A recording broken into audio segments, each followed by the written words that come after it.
Cela t'est-il déjà arrivé de réaliser que tu investissais tout ton temps et ton énergie dans quelqu'un qui ne te rendait pas l'appareil?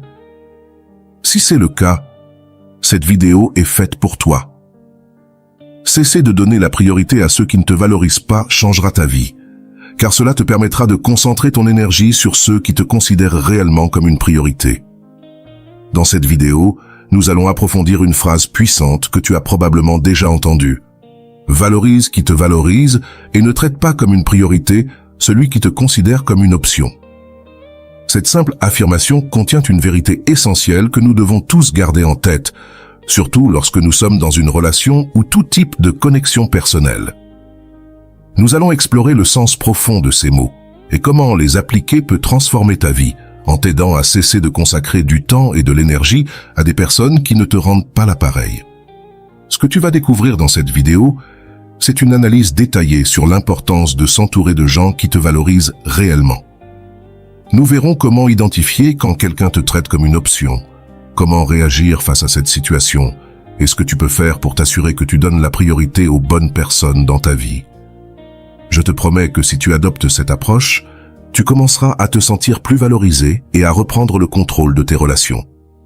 À la fin de cette vidéo, tu sauras reconnaître les personnes qui te valorisent vraiment et, surtout, comment cesser de traiter comme une priorité ceux qui te voient uniquement comme une option. Tu vas apprendre à poser des limites émotionnelles et je te promets qu'en le faisant, tu te sentiras plus fort, plus sûr de toi et plus en paix avec toi-même. Ici, nous ne parlons pas seulement de relations amoureuses. Cela s'applique aussi aux amitiés, aux relations familiales et à tout type de liens. Alors, si tu en as assez de te sentir comme une option secondaire, reste avec nous, car ce que nous allons partager pourrait être exactement ce que tu as besoin d'entendre. Pourquoi continuons-nous à donner la priorité à des personnes qui ne nous valorisent pas? Il est crucial de comprendre une chose, nous désirons tous être valorisés, c'est un besoin humain fondamental de se sentir important aux yeux des autres. Selon la théorie de l'attachement de John Bowlby, les êtres humains développent des liens émotionnels avec ceux qui les entourent, surtout lorsqu'ils sentent que leur identité et leur estime de soi sont liées à ces relations. C'est pourquoi, souvent, nous avons du mal à nous détacher de ceux qui ne nous valorisent pas comme nous le méritons. Mais fais attention, car voici le piège. Notre esprit a tendance à se concentrer sur ce qu'il n'a pas. Daniel Kahneman, expert en psychologie comportementale, explique que nous sommes programmés pour rechercher l'approbation, en particulier de ceux qui semblent les plus distants. Quand quelqu'un nous traite comme une option, inconsciemment, nous voulons obtenir son approbation, croyant que si nous y parvenons, tout aura un sens. Mais c'est un cercle vicieux. Plus nous cherchons cette validation, plus nous nous éloignons des personnes qui nous valorisent réellement. De plus, il ne faut pas oublier que nous sommes souvent attachés à l'idée de ce que nous aurions pu être dans cette relation. Dans son livre « L'art d'aimer », Erich Fromm explique que les êtres humains ont tendance à projeter leurs propres désirs et espoirs sur les autres. Parfois, nous idéalisons l'autre personne et même si nous voyons qu'elle ne nous traite pas comme nous le méritons, nous nous accrochons à l'idée qu'un jour elle le fera. C'est l'une des raisons pour lesquelles nous continuons à donner la priorité à quelqu'un qui ne nous valorise pas. Nous ne voyons pas la réalité de qui est cette personne, mais l'illusion que nous avons créée dans notre esprit. L'importance de poser des limites émotionnelles entre ici en jeu. Brené Brown, psychologue experte en vulnérabilité et en estime de soi, affirme que lorsque nous établissons des limites claires, nous conservons notre énergie émotionnelle et la dirigeons vers les personnes qui comptent réellement. Si tu ne poses pas de limites, tu laisses les autres décider de ta valeur, et c'est là que tu perds le contrôle de tes relations. Il est important de te poser la question: donnes-tu plus que ce que tu reçois dans cette relation? Sens-tu que l'autre personne fait un effort réel pour te considérer comme une priorité dans sa vie? Si la réponse est non, alors il est temps de faire une pause et de réévaluer la situation. Ce n'est pas de l'égoïsme de prendre soin de toi, c'est en fait la manière la plus saine de t'assurer que tu ne t'épuises pas émotionnellement pour quelqu'un qui n'est pas prêt à faire de même pour toi. Cela signifie que tu dois ajuster la manière dont tu gères ton temps et ton énergie émotionnelle. Quand quelqu'un te traite comme une option, tu dois apprendre à poser des limites et à te protéger émotionnellement pour ne pas te fatiguer en vain. Souviens-toi, ce n'est pas ton travail de convaincre quelqu'un de te valoriser. La valeur, tu l'as depuis le début. Au-delà du romantisme, cela s'applique à toutes tes relations. Il est essentiel que tu saches que cela ne s'applique pas seulement aux relations amoureuses. Cela peut également s'appliquer à des amitiés ou même à des relations familiales. Parfois, nous priorisons des personnes qui ne font tout simplement pas le même effort pour nous. Combien de fois as-tu été là pour un ami qui, quand tu as besoin de lui, n'est jamais disponible? Ou peut-être dans ta famille, tu te sens comme la personne qui donne toujours sans rien recevoir en retour. Cela s'applique de la même manière. Tu dois valoriser ceux qui te valorisent et ne pas investir autant dans ceux qui ne te voient que lorsque cela les arrange. C'est ici que je veux que tu fasses une réflexion profonde. Es-tu entouré de personnes qui te font sentir important? Ou au contraire, sens-tu qu'elles ne te cherchent que lorsqu'elles ont besoin de quelque chose de toi? Si la réponse est la seconde, il est temps que tu commences à faire des changements dans ton cercle proche. Et attention, car nous ne parlons pas d'être froid ou calculateur, nous parlons de prioriser ton bien-être émotionnel. Et cela commence par reconnaître qui te valorise réellement. Le psychologue Marshall Rosenberg, créateur de la communication non violente, propose que tu doives exprimer tes besoins et être clair sur ce que tu ressens dans tes relations. Si tu sens que quelqu'un ne te valorise pas, il est important de le lui communiquer. Parfois, les gens ne se rendent même pas compte qu'ils te traitent comme une option. Mais si, après avoir exprimé tes besoins, les choses ne changent pas, alors il est temps de mettre en pratique ce dont nous parlons. Commence à valoriser davantage les personnes qui te voient comme une priorité et à te distancer émotionnellement de celles qui ne le font pas. Histoire vraie, comment Andrea a appliqué cette leçon dans sa vie? Pour mieux comprendre comment tu peux appliquer ce concept, je vais te raconter l'histoire d'Andrea, quelqu'un qui a été dans une situation très similaire à celle que tu vis probablement maintenant. Andrea avait été dans une relation de 5 ans avec Roberto. Au début, tout était magique. Roberto la faisait sentir comme la seule personne dans sa vie. Mais avec le temps, les choses ont changé. Roberto a commencé à se distancer, il était plus concentré sur son travail et ses loisirs, et Andrea est passée d'une priorité à se sentir comme une option. Ce qui faisait le plus de mal à Andrea, c'était que quand Roberto avait besoin d'elle, elle était toujours là, mais quand elle voulait passer du temps avec lui, il y avait toujours une excuse. « Je suis très occupé, on remet ça à plus tard, je ne peux pas maintenant. » Andrea a commencé à se sentir invisible dans sa propre relation. Elle savait que quelque chose n'allait pas, mais elle continuait à investir tout dans la relation, espérant que les choses redeviennent comme avant. Une nuit, après que Roberto ait annulé un autre rendez-vous, Andrea a décidé qu'elle ne pouvait plus continuer ainsi. Elle a réalisé qu'elle priorisait quelqu'un qui ne la voyait pas de la même manière. Elle se souvint d'une phrase que sa mère lui disait souvent. « Valorise celui qui te valorise et ne fais pas de priorité celui qui te traite comme une option. » Cette phrase résonna dans son esprit comme jamais auparavant. Cette même nuit, Andrea décida d'avoir une conversation honnête avec Roberto. Elle lui expliqua comment elle se sentait, comment elle l'avait priorisé tout ce temps alors qu'il ne faisait pas le même effort. Roberto écouta, mais il ne semblait pas disposé à changer. C'est à ce moment-là qu'Andrea sut qu'il était temps de poser des limites et de commencer à se valoriser davantage. Analyse de l'histoire d'Andrea. La valeur des limites.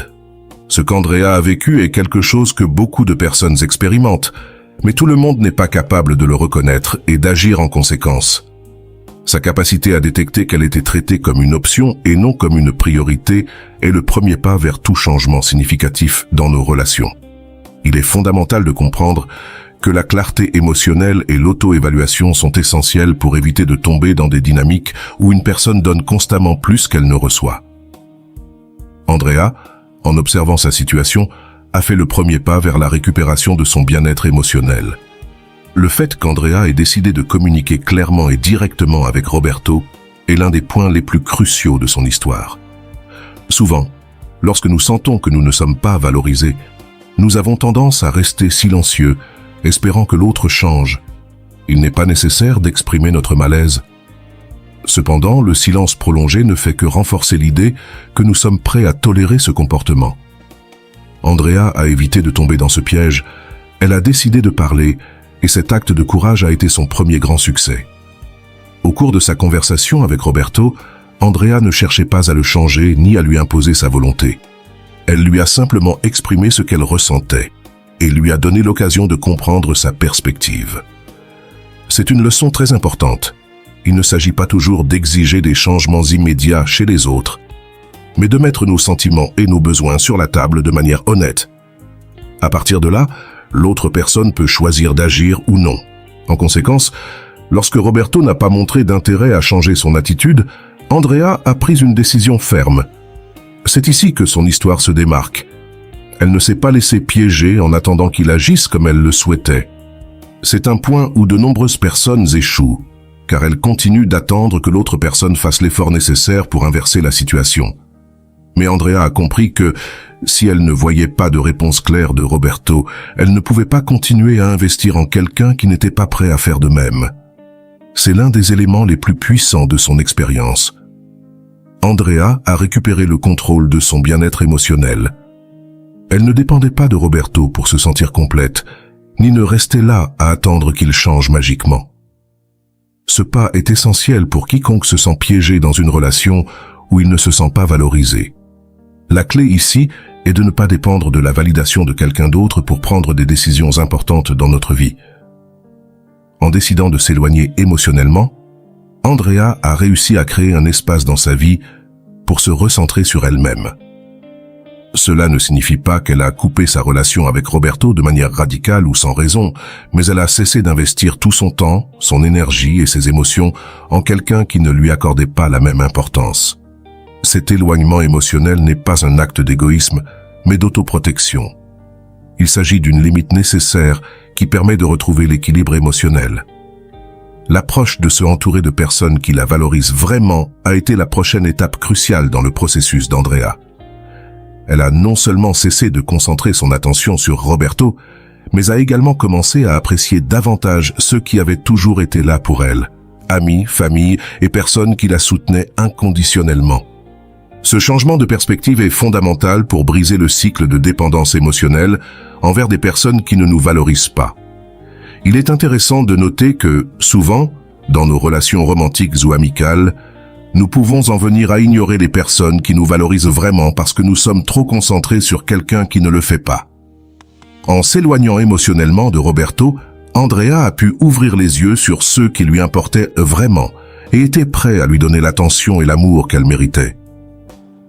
Un autre point important de l'analyse est comment Andrea a mis en pratique la leçon de ne pas traiter comme priorité ceux qui la considéraient comme une option.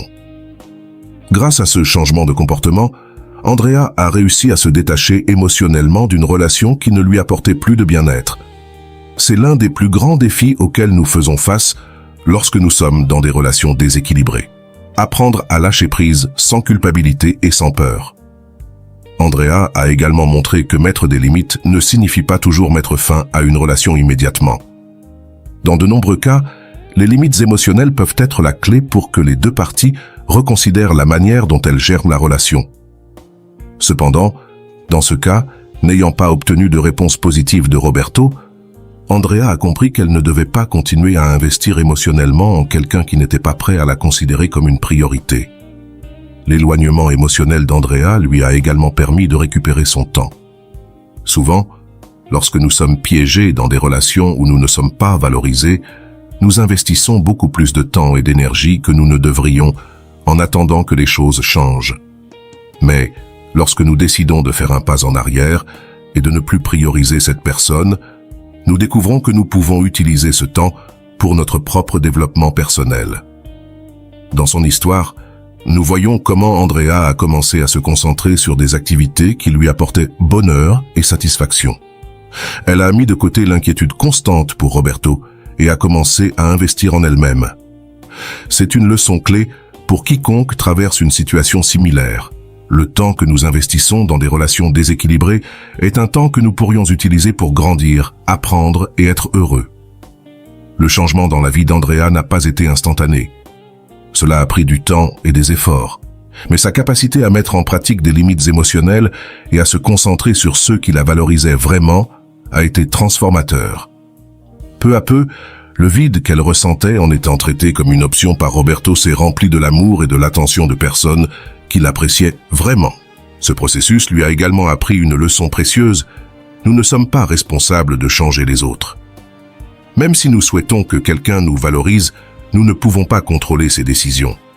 La seule chose que nous pouvons faire est de prendre le contrôle de notre vie et de décider comment nous allons réagir face à ces situations. Enfin, le cas d'Andrea nous montre que lorsque nous sommes capables de valoriser ceux qui nous valorisent, nous ne gagnons pas seulement en bien-être émotionnel, mais nous nous entourons également de relations plus saines et équilibrées. Lâcher prise sur ceux qui ne nous considèrent pas comme une priorité ouvre la porte à l'arrivée dans notre vie de personnes qui nous valorisent et nous respectent vraiment. Maintenant, c'est à ton tour. T'es-tu déjà retrouvé à prioriser quelqu'un qui ne te valorise pas? Penses-tu que tu dois apporter un changement dans ta vie comme Andrea? Fais-le moi savoir dans les commentaires, partage ton expérience et dis-moi si tu as déjà eu le sentiment de donner trop sans recevoir la même chose en retour. Je t'invite à réfléchir et à commencer à établir des limites émotionnelles pour t'entourer de personnes qui te valorisent vraiment. Nous aimerions te lire et apprendre de ton expérience.